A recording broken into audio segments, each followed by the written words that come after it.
નમસ્કાર દોસ્તો, આવતીકાલે ટાટ હાયર સેકન્ડરીની એક્ઝામ છે, તો એને અનુલક્ષીને પેપરમાં ધ્યાનમાં રાખવાની જે બાબતો છે, મુખ્ય બાબતો, એના વિશે આપણે ચર્ચા કરીશું. આપણે જાણીએ છીએ કે મહેનત છે જે એ તો બધા લોકો કરે છે, વાંચવું હોય છે, પરંતુ એને ઉચિત ન્યાય આપવો 3 કલાકમાં એ સૌથી અગત્યની બાબત છે.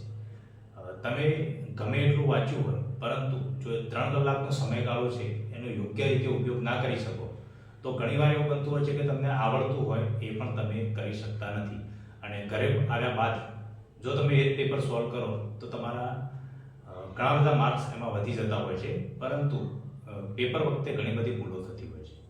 તો એનું મુખ્ય કારણ હોય છે તો પહેલું તો ટાઈમ મેનેજમેન્ટ. આપણને ખબર છે પેપરનો સમય છે એ 3 કલાકનો છે, બરાબર, અને ટોટલ જે પ્રશ્નો છે 200 પ્રશ્નો છે. 3 કલાકની વાત કરીએ તો 180 મિનિટનો સમય આપણી જોડે છે. હવે 200 પ્રશ્ન છે 180 મિનિટમાં કરવા હોય તો તમને ખ્યાલ આવશે કે દરેક પ્રશ્ન માટે 1 મિનિટ પણ નથી મળતી. 180 મિનિટને જો આપણે 200 વડે ભાગીએ તો 0.85 મિનિટ આવે છે, એટલે કે જો એને સેકન્ડમાં કન્વર્ટ કરીએ તો 51 સેકન્ડ મળે છે આપણને એક પ્રશ્ન માટે. હવે તમે કહેશો કે 180 ભાગ્યા 200 0.85 નથી આવતા, તો એમાં આપણે -10 કરવાનું હોય છે, એટલે કે એક્ચ્યુઅલમાં જે તમારી જોડે મિનિટ વધે છે એ 180 -10 એટલે કે 170 મિનિટ જ હોય છે. તો બાકી 10 મિનિટ ક્યાં રહે? તો બાકી 10 મિનિટની વાત કરો તો જે 10 મિનિટનો ટાઈમ છે એમાં આપણે 5 મિનિટ સુપરવાઇઝરની સાઇન હોય અથવા તો ઇન્સ્ટ્રક્શન માટે અથવા તો બીજા કંઈ પણ કામમાં આપણે 5 મિનિટ વેટ થતી હોય છે, અને લાસ્ટની જે 5 મિનિટ છે એમાં આપણે છેલ્લા ટાઈમ સુધી અટેમ્પ્ટ નથી કરતા. 5 મિનિટ આપણે પેપર આખું રિવ્યુ કરવા માટે જોઈએ છે કે કોઈ પ્રશ્ન છૂટી તો નથી ગયો, કે પેપરમાં સરખી રીતે OMR શીટ સરખી રીતે ભરાઈ છે કે નહીં, એના માટે. હવે દરેક પ્રશ્ન માટે 51 સેકન્ડ મળે છે, તો તમને ખ્યાલ આવી જશે કે કેટલાક પ્રશ્નો એવા હોય છે કે જેના જવાબ ઝડપથી આવી જતા હોય છે. એવા કયા પ્રશ્નો હોય છે? તો ધારો કે તમારો સબ્જેક્ટ ઉપર આધાર રાખે છે, કયો સબ્જેક્ટ છે. ધારો કે ગણિત વિજ્ઞાન અથવા તો એનો પેપર હોય તો તમારે મતલબ કે ફિઝિક્સ, બાયોલોજી, કેમિસ્ટ્રી આ બધામાં ગણતરી કરીને એકાઉન્ટ થઈ ગયું, સ્ટેટ થઈ ગયું. પરંતુ ભાષાનો વિષય હોય તો એમાં ઝડપથી પ્રશ્નો આવે, તમને આવડી શકે. પરંતુ આ તો સબ્જેક્ટની વાત થઈ. કોમન પેપરમાં જે આપણે વાત કરીએ તો કોમન પેપરમાં જ્યાં લેંગ્વેજના પ્રશ્નો હશે, ઇંગ્લિશ અથવા ગુજરાતી અથવા તો જીકેના, તે તમે ઝડપથી સોલ્વ કરી શકશો.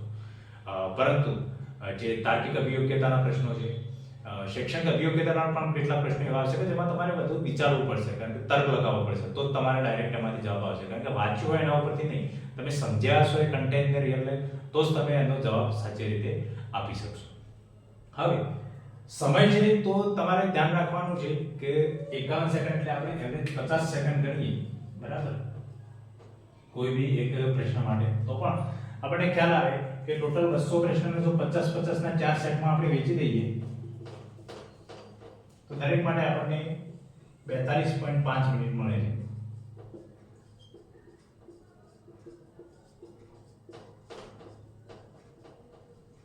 તો આ 42.5 મિનિટમાં તમારે જો સોલ્વ કરતા હોય તમારી રીતે તો તમારે જોવું પડે કે ભાઈ ધારો કે 12 વાગે પેપર ચાલુ થતું હોય તો 40 મિનિટ અથવા 45 મિનિટ બાદ તમારે જોવું પડશે, બરાબર, કે 12:45 થઈ ગઈ, 5 મિનિટ આગળની કાઢી નાખીએ રિવ્યુ માટેની, તો પણ 12:50 છે. તમારે 50 પ્રશ્નો સુધી તમે પહોંચેલા હોવા જોઈએ. જો નહીં પહોંચ્યા હોય તેમાં તકલીફ પડશે. પરંતુ પેપરનું બીજું એક હોય છે કે જ્યારે તમારે વધુ ટાઈમ લાગી જશે કોઈ વચ્ચેનો સેક્શનમાં તો તમારા ઉપર લોડ આવી જશે, એટલે તમને એમ થશે કે આગળ બહુ બાકી છે, એટલે તમે ઝડપમાં કરવા જઈશો અને એના લીધે પણ તમારા પ્રશ્નો ઉપર ઇફેક્ટ પડશે.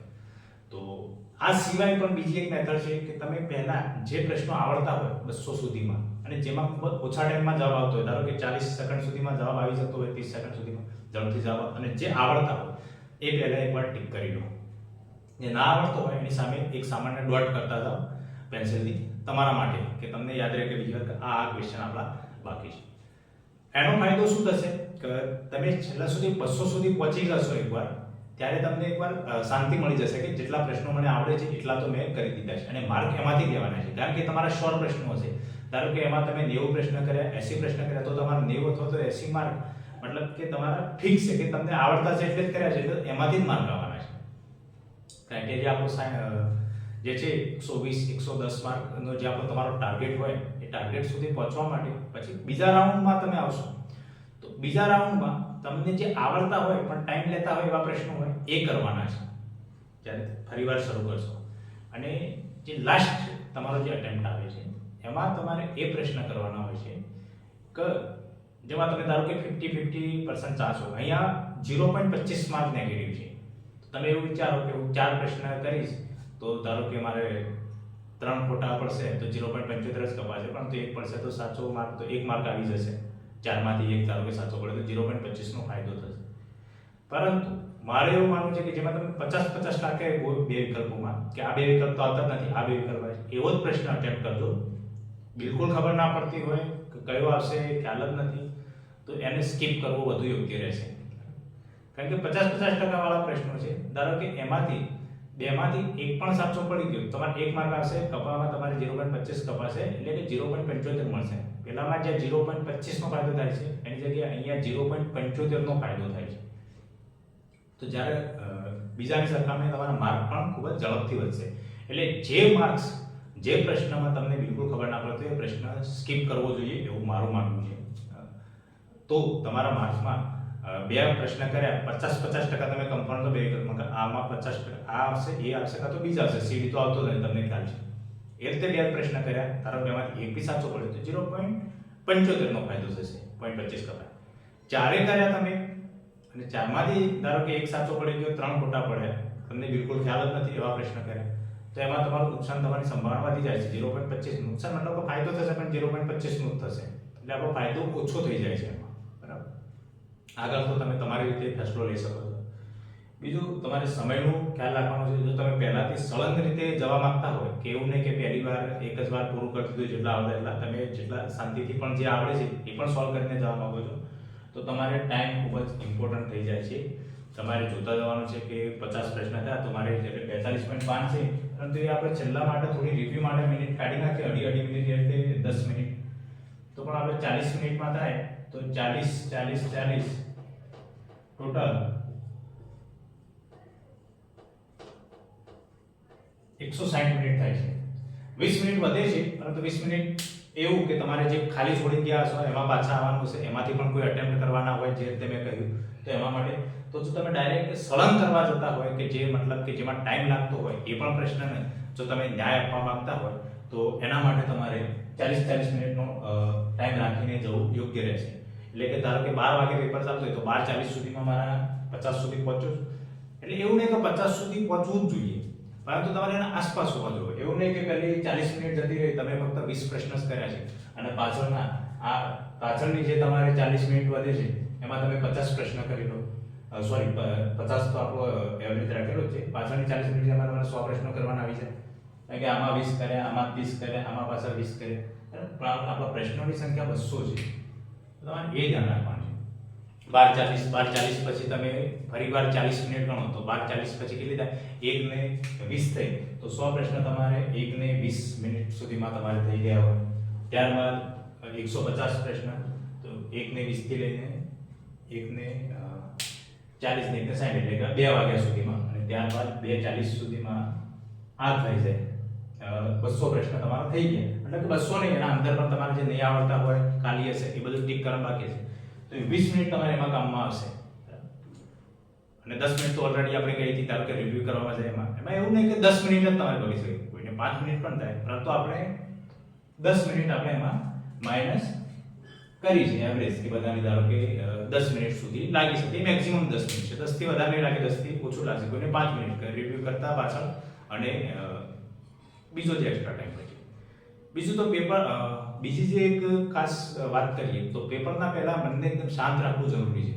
એટલા માટે સવારથી જ અંદર બેઠા પછી વાત કરવી કોઈની સાથે કે એ બધું થોડું સ્ટોપ કરી અને સીધા બેસી અને આંખ બંધ કરીને 3-4 વાર ઊંડી શ્વાસોશ્વાસની ક્રિયા કરી લો તો એકદમ દિમાગ શાંત થઈ જાય અને ફોકસ થઈ જાય.